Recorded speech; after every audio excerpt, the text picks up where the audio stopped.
इस वक्त मेरे साथ मौजूद है चिराग पासवान। चिराग, प्रधानमंत्री के पैर भी छुए गए, गले भी लगा गया, क्या कुछ रहा? क्या जीत का मंत्र भी मिल गया है 2024 की?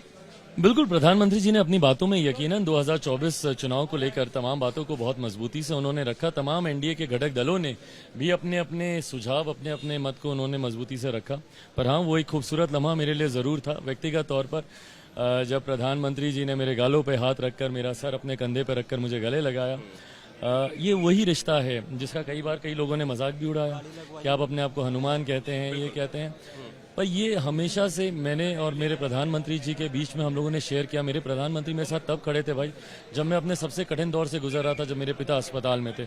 उस वक्त उन्होंने जिस तरीके से मेरा साथ दिया, मेरी हिम्मत बांधी, मेरे परिवार की, उसको मैं कभी भूल नहीं सकता।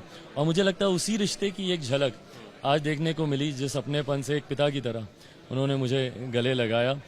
तो मेरे लिए यकीनन एक खूबसूरत पल था। बीच में जो है कुछ वक्त ऐसा भी रहा जब आप एनडीए से जो है बाहर थे, कहने को कहा गया कि आप एनडीए में शामिल नहीं होना चाहते हैं, और आज आधिकारिक तौर पर वापसी। भाई, जब मैं एनडीए से दूर भी था तब भी एनडीए के ही साथ ही था। कई बार मुझ पर ये आरोप भी लगाए गए कि भाई आप जहां बुलाते हैं चले जाते हैं, उपचुनाव हो। मेरा विश्वास मेरे प्रधानमंत्री पर अटूट रहा है और वो किसी भी परिस्थिति में ना हिला ना डगमगाया। आपने किसी भी परिस्थिति में कम से कम ये नहीं मुझसे सुना होगा कि मेरा विश्वास मेरे प्रधानमंत्री से कभी हिला। तो वो विश्वास उनके साथ हमेशा रहा है और मैं मानता हूं देश को आगे लेकर जाने का सिर्फ एक ही व्यक्ति में आज की तारीख में क्षमता है, वो है हमारे मौजूदा प्रधानमंत्री आदरणीय नरेंद्र। नीतीश कुमार भी यही आरोप लगाते रहे कि आप बीजेपी के इशारे पर जो है उनकी सीट उनको हरवाया गया चुनाव, इस तरीके का आरोप आपके ऊपर लगता रहा है? मुझे नहीं लगता कि भारतीय जनता पार्टी को इस तरीके के षड्यंत्रों को रचने की जरूरत है। 2020 का फैसला पूर्णतः पूरी तरीके से मेरी पार्टी के द्वारा लिया गया वो फैसला था। बिकॉज जिस तरीके से नीतीश कुमार जी उस अलायंस में हम लोग को कॉर्नर कर रहे थे, हम लोगों के लिए निकलने के अलावा और कोई विकल्प उसमें था नहीं। बट हाँ, अपने दिल को तसल्ली देने के लिए जरूर मुख्यमंत्री ये कहते हैं, बट जब जब वो ये कहते हैं तब तब वो मुझे मेरी ताकत का भी एहसास दिलाते हैं कि नुकसान उनको चिराग पासवान नहीं पहुंचा। एक आखिरी सवाल, विपक्ष ने भी जो है अपना एक दल बना लिया है, इंडिया नाम दे दिया है। इंडिया मतलब एनडीए इंडिया से मुकाबला करेगा? भाई, इंडिया नाम देने से कुछ नहीं होता और एक व्यक्ति का विरोध करना पूरे इंडिया का समर्थन पाना नहीं होता। क्या विजन है आपका इंडिया के लिए या इंडिया वालों के लिए, ये तो आपने कभी बताया ही नहीं। पूरे विपक्ष ने कभी आज तक इस बारे में चर्चा नहीं की। एक चीज, दूसरी जो ज्यादा गंभीर विषय है, भाई मेरे देश का नाम है इंडिया, और मेरे देश के नाम को कोई भी गठबंधन अपने राजनीतिक लाभ के लिए इस्तेमाल नहीं कर सकता। ये सरासर गलत है।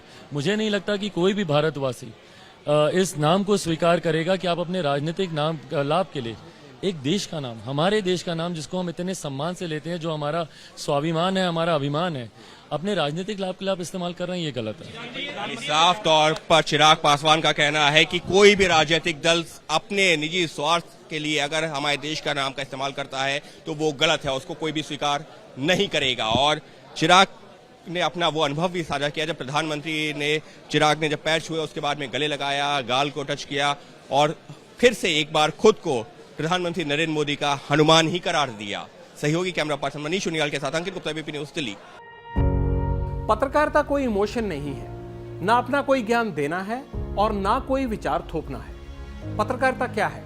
पत्रकारिता का मतलब है सही जानकारी इकट्ठा करना और तथ्य बताना। पत्रकारिता आज जितने महत्वपूर्ण दौर में है, शायद पहले नहीं थी। इस दौर से निकलने के लिए सिर्फ सच दिखाने की जरूरत है, वो सच जो आपके हित को आगे रखे। इसलिए अब रात 9 बजे प्राइम टाइम नहीं होगा, ये आपका टाइम है। जगविंदर पटियाल के साथ देखिए पब्लिक इंटरेस्ट 17 जुलाई से सोमवार से शुक्रवार रात 9 बजे सिर्फ एबीपी न्यूज पर।